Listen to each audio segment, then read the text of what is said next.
हो कुशल बधाई छ बिहा गरिस् यसपालि त उहाँ नै हो भाउजू क्या झुकिदिएर है कहाँ भाउजू हुनु उहाँ त मेरो मम्मीको सम्झिनीको छोराको बाउको बहिनी हो ए नाताले मेरो आफ्नै आन्टी पर्नुहुन्छ है ल त अहिले हामी जान्छौँ ल ल यार आन्टी जाम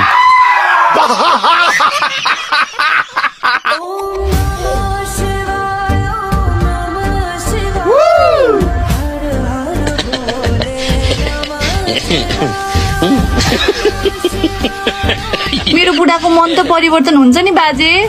तिम्रो बुढाको मन परिवर्तन गर्न तिमीले देवीको दर्शन गर्नुपर्छ बालिके। कुन देवीको? लक्ष्मी, महाकाली, सरस्वती, भगवती कुन देवीको? नाइ नाइ नाइ त्यो कुनै पनि देवीको होइन। तिमीले रश्मिला देवीको दर्शन गर्नुपर्छ। कुन चाहिँ देवी हो रश्मिला देवी चाहिँ? मूर्ख बालिके, तिमी रश्मिला देवीलाई चिन्दैनौ? को हो र उहाँ? धरो धर्म चिन्दिन बाजे मैले त। हे भगवान, तिमी सारा सुन्दरीहरूको एकमात्र देवी हुन्, रश्मिला देवी। कहाँ छ उहाँको मन्दिर? म अहिले गएर दर्शन गर्छु। नाइ नाइ नाइ उहाँको मन्दिर होइन, पार्लर छ, रश्मिलाज facial house and beauty care. तर मेरो त्यहाँ के काम?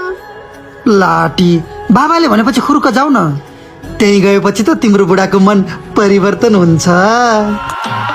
त्यो यस्तो ठाउँ हो जहाँ हरेक नारीको सौन्दर्यतालाई निखार्ने काम गरिन्छ। 16 वर्षदेखिको अनुभव छ उहाँहरूसँग। तिम्रो नङदेखि कपालसम्मको सम्पूर्ण ब्युटी सम्बन्धी काम हुन्छ त्यहाँ गएपछि तिम्रो रूप मात्र होइन, तिम्रो बुढाको मन पनि परिवर्तन हुन्छ।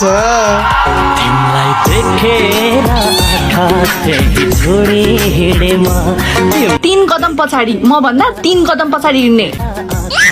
मेरो बुढी हो बुढी।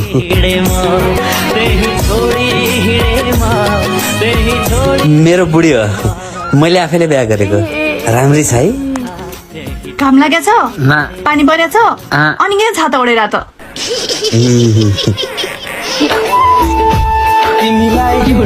या के आँखा तानेर मेरो बुढी हो भन्दा गरियो।